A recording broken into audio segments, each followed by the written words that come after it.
চাহ কফি আমি যে ব্যৱহাৰ কৰি আছো একচুয়ালি আমি ৰাইট টাইমত ৰাইট প্ৰোডাক্ট ব্যৱহাৰ কৰি আছো নে কিছুমান মানুহৰ কাৰণে চাহ আৰু কফি বেছি ইম্পৰ্টেন্ট মেইন যিবিলাক খানা হয় যেনেকে ভাত দালি সবজি হেইবোৰতকৈ তো কথা হল চাহ আৰু কফি একচুয়ালি আমাৰ শৰীৰৰ কাৰণে কিমান ইম্পৰ্টেন্ট তাৰ বিষয়ে আজি আপোনালোকক কম আৰু ডাঙৰ কথাটো এটোৱে যে মানুহে ভাত খোৱাৰ পিছতো চাহ আৰু কফি খোৱাৰ হেবিট এটো নতুনকৈ এটা ট্ৰেন্ড মানুহৰ মাজত সোমাইছে কিছুমান মানুহৰ এই যেটো হেবিট কফি বা টি খোৱাৰ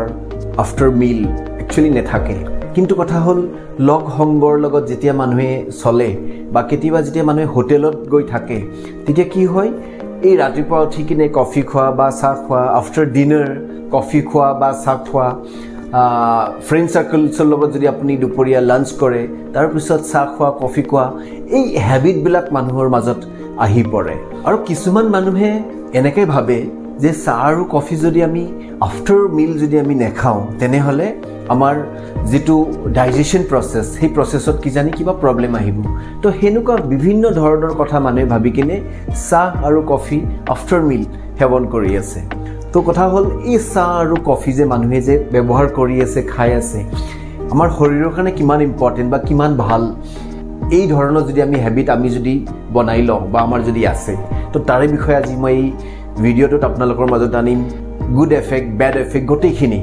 ইয়াৰ বিষয়ে আজি আপোনালোকক মই কম যদি আপুনি ভিডিঅ'টো শেষলৈকে চাই আপুনি 100% ক্লিয়াৰ হৈ যাব যে আপোনাৰ এই হেবিটটো আপুনি কন্টিনিউ ৰাখিব নে নেৰাখিব কেনে ধৰণে আপুনি চলিব গোটেইখিনি বুজি পাব সো বলক আমি আজি এই ভিডিঅ'টো আৰম্ভ কৰো Indian institute of medical research যেটো সংস্থা আছে তেওঁলোকে কৈছে যে আমি যদি চাহ কফি যদি বিনা মতলবত আফটাৰ মিল বা বিফোৰ মিল যদি আমি সেৱন কৰো তেনে হলে আমাৰ শৰীৰত নানানটা মেজৰ প্ৰবলেম আহিব পাৰে কিয় আহিব পাৰে